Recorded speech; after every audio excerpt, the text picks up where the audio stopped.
have all these vague memories of being in these places for my fat bike trips, but this is a whole new experience.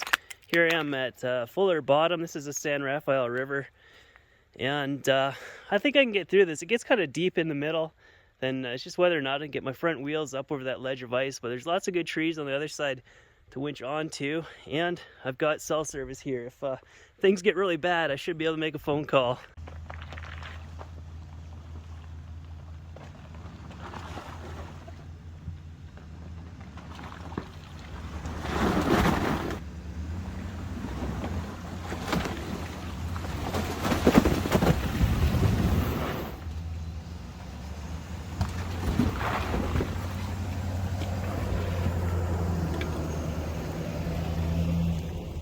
And away we go, no harm done. The gas tank is the most exposed thing on the underside of this. I was worried that those chunks of ice were going to cause a problem, but it looks like we're all good. And I wish I could say we were going somewhere epic, but honestly, I'm just headed into town to get some supplies.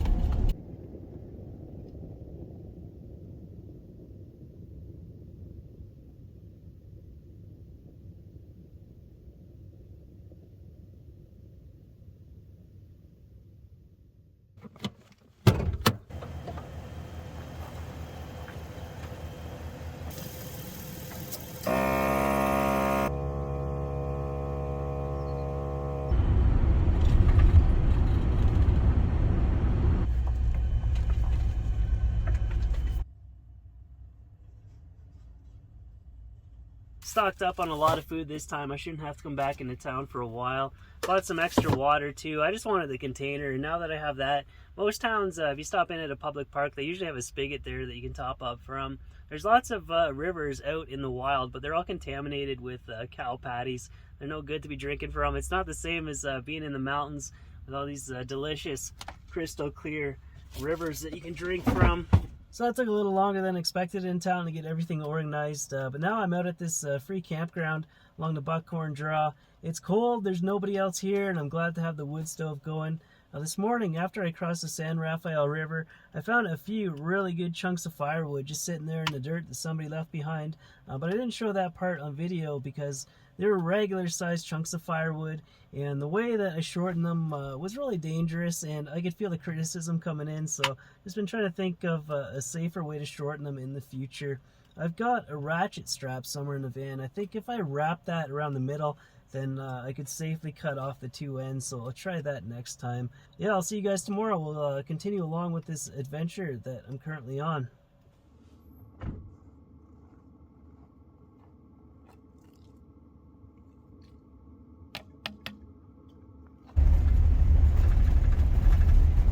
I'm being a tourist today, checking out all the roadside attractions. A dinosaur footprint. One of the most well-known panels in Utah right here.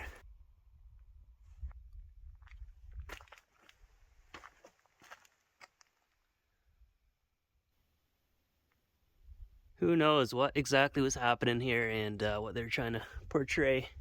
It's kind of haunting. I was gonna keep driving south, but then it hit me. Why am I just driving right through this area? I should be outside exploring around, so let's see what we can find here. Although driving around and doing some 4x4ing is fun, you're just not experiencing things as vividly when you're inside a cage. You gotta get outside and soak it all in, or else what's the point of being here? So I'm gonna walk along the San Rafael River, and there's a big loop that I can do. It comes back out over there in those canyons.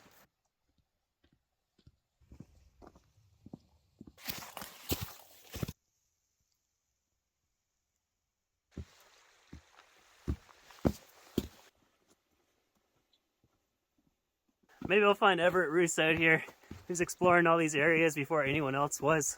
They never determined what happened to him, whether he just fell into some kind of inaccessible canyon or maybe he was murdered.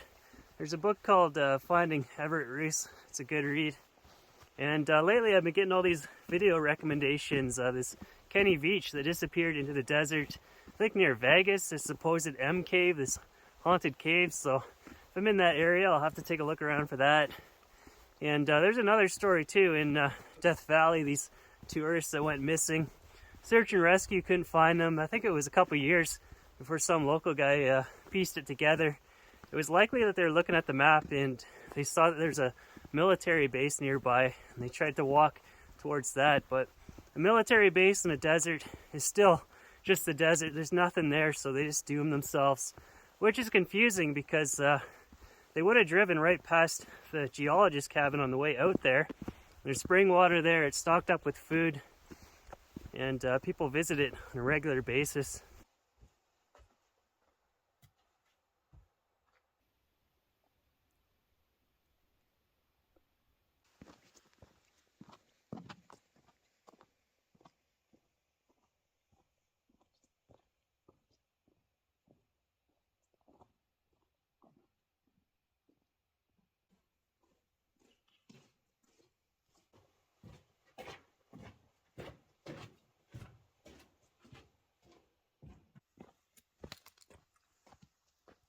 Long ago, these were all the prime living conditions for humans. It would be easy to hunt out here. You could just trap animals into these canyons with a team of people.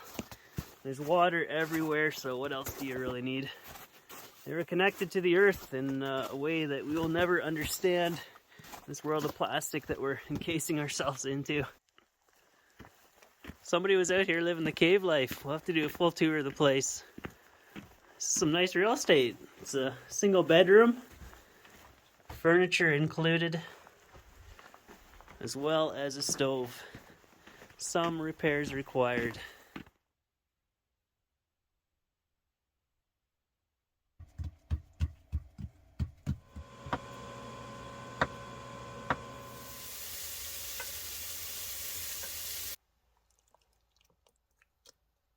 Best shredded cheese ever. I've never found anything in Canada that matches this caliber.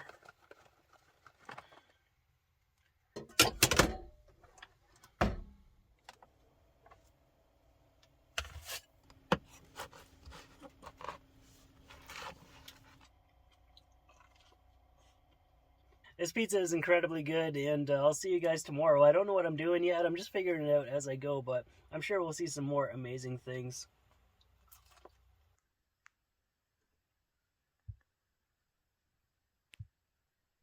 I just got some cell service, and the temperature's supposed to warm up. The rain is coming too, and it's a bad place to be when the roads get all muddy, especially with this heavy van. So I'll see what I can today, then try and park close to one of the main roads tonight.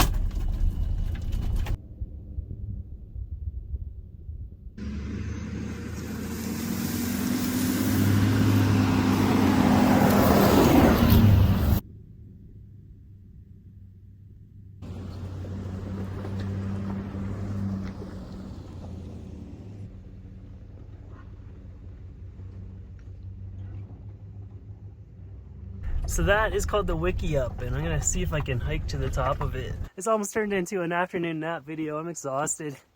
We can rest up tomorrow though when the weather turns. Right now, Monkey's gotta keep dancing.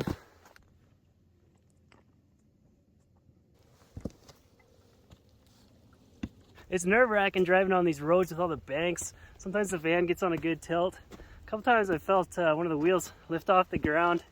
I think you can buy inclinometers, but how do you calibrate that to a custom van? There's only one way to figure out how much is too much. So there's the top of the Wiki Up. Quick and easy hike here. Hear the rumble of Interstate 70 over in that direction leading to Green River.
Alright, where will we go now as I continue this adventure around Utah? Join me next time to find out.